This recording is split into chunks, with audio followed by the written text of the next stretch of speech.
actually have to start this episode on kind of a sad note, but also a reflective note as well. So the last, and I didn't really want to talk about this too much. A couple weeks ago, maybe like early June, a couple weeks ago, we lost an artist called Talay Riley. Yeah. Did you hear about that, Richard? Yes. May he rest in peace. And may he rest in peace. And it was such a tricky one because I remember seeing it and I was in so much shock. Like, I've been following Talay Riley since I was like 16. Like, we're talking way back in like 2009, bro. Like, we were in like college at the time. Yeah. He kind of reminds me of like, when we were, I call it like our golden era of music, where it was like the Emily Sandays, Rudimental, Ed Sheeran, Devlin. Yeah, and it was just such shocking news, and I've always followed him on like Insta and all of that, and to see it pop up on my socials was just like, is this real or is this fake?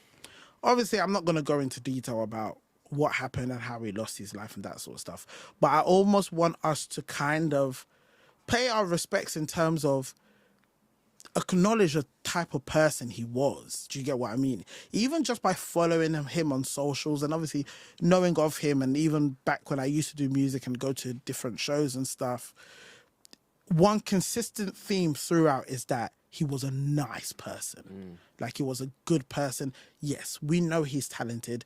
His pen game, his singing, on point.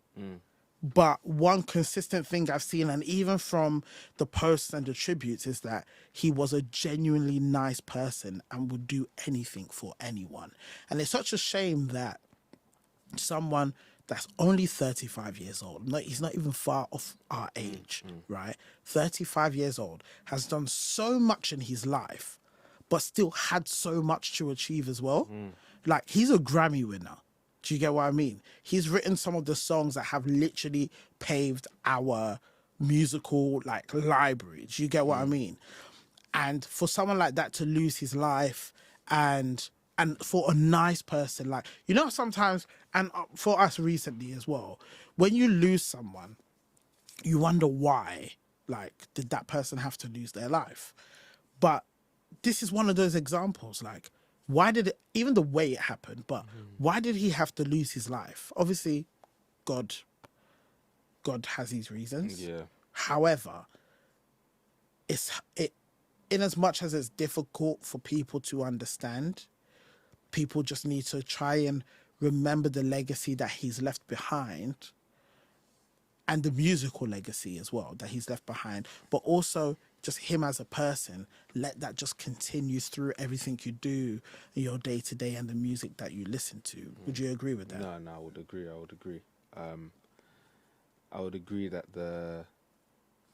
we should learn from the legacy he left behind. Yeah, as you said. Yeah, not even just in terms of music, but like you said, just in terms of character. Yeah, because that is the thing that lasts the longest in especially around people that actually knew him.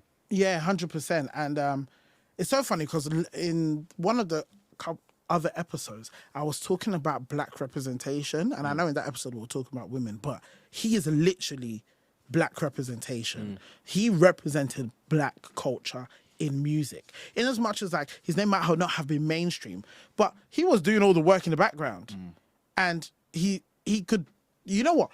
I would even say his type of success is what I would want. Do you get what I mean? Because I'm like, it's not even low key because people obviously know him, but it's like I can still walk down the road and I can still be a normal person. Do you get what I mean? Yeah. That's the type of success I wouldn't mind. Do you get what I mean? Yeah, it's not like Lady Gaga type of success. No. Everyone knows. Yeah, but I'm like, just condolences to his family, his brother, and just transfer of energy, of good energy, and just hope that they can find a way to know that they should continue life making him proud.